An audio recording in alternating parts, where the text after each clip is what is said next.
Today I'm taking a look at the WAVLINK USB-C 4K triple display 10 gigabit docking station. That's kind of interesting. So this is just a cover on there, but that tells you all the instructions you need for putting your M.2 in. Very nice looking case on there, almost like a carbon fiber look. On the front we got an audio jack, we got SDTF card, 10 gigabit USB-A port, 10 gigabit USB-C port, power button. On the side we got a Kensington lock, and on the rear we got a bunch more ports. So this is our power port, we got display port, 2 HDMIs, 2 USB-As, one is 10, one is 5, and Ethernet. And then on the side we got our host port, so this will connect to the computer, and we got power delivery in. So if we want to send power through this to our laptop, we would use that. On the bottom we got a lot of venting. We also got these long rubber feet on here, so we don't have to worry about it slipping around. So to pop the case off, we just press, and it comes right off. It's an interesting looking chrome finish they got on there. But we can see this is for NVMe, and it accepts multiple different lengths. We got our instructions, and they are in color.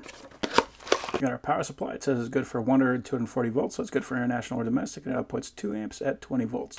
We got a USB-C to USB-C cable. We got a thermal pad. Now it's a little interesting because this, on the top it's plastic, but on the bottom this is metal. So this does have some cooling capacity, but it's not going to be quite the same as something that's going to have thermal fins on or anything like that. And this is toolless design, so you're just going to be able to push those buttons in. So there's our pad. There is a cover on both sides, so you want to make sure that you peel that back before you actually place it on top of the M.2. So I'm just going to push that button onto the NVMe, insert the drive, and then push that in.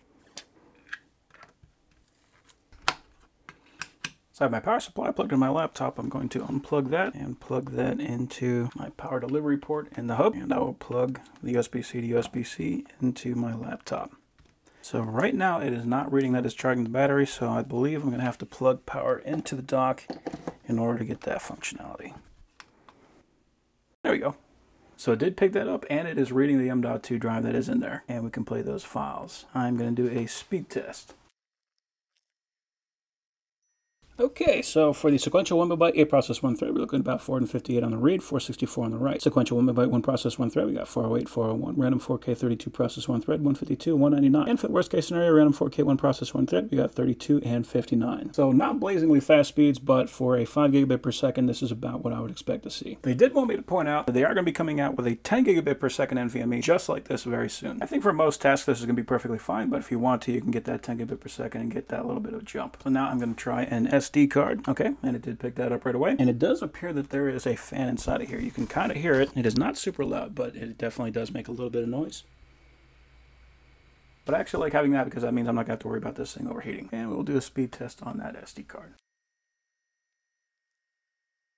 Okay, so this is about what I would expect out of a typical UHS-1 reader. So we got maximum speed of 88 on the read and 80 on the write. Nothing crazy fast, but that is good enough to get the pictures onto your computer. So now I want to check the USB speed. Okay, so we're definitely getting 10 gigabit per second speeds. For the read, we got 1037. For the write, we got 853. So excellent USB speeds. And now let's check the Ethernet port in the back. And we can see we got both of our lights. And we can see that the laptop is now seeing the Ethernet cable. So I want to check the HDMI ports. Okay, and we can see it did pick that up right away. So now I can take my files, drag them over there. I can do my work right here on my laptop. I can watch videos, browse the internet on the other monitor. Once you go dual display, it is hard to ever go back to a single monitor. So the instructions say this is capable of a triple display 3840 by 2160 at 60 Hz if you're using a Mac. If you're using Windows with DisplayPort 1.4 DSC, you can use dual 3840 by 2160 at 60 Hz, but the last display is going to be 3840 by 2160 at 30 Hz. The other thing the instructions say is that this is capable of 100 watt power delivery through the external DC power supply. So that's the power supply that came with the laptop. That's going to be more than enough for this laptop because this thing only requires 45 watts of power, but it is worth mentioning that if you have a laptop that requires even more power than that, you can always unplug the power from here, plug that into your laptop. But for me, for this laptop, this is going to be perfectly fine just because I'm going to be able to have all the power, literally all these ports, my external display, everything that's going to be plugged into this laptop through a single cable. On top of all the ports, plus having the NVMe dock, so if I need a little extra storage, I got my Ethernet. This is an awesome dock.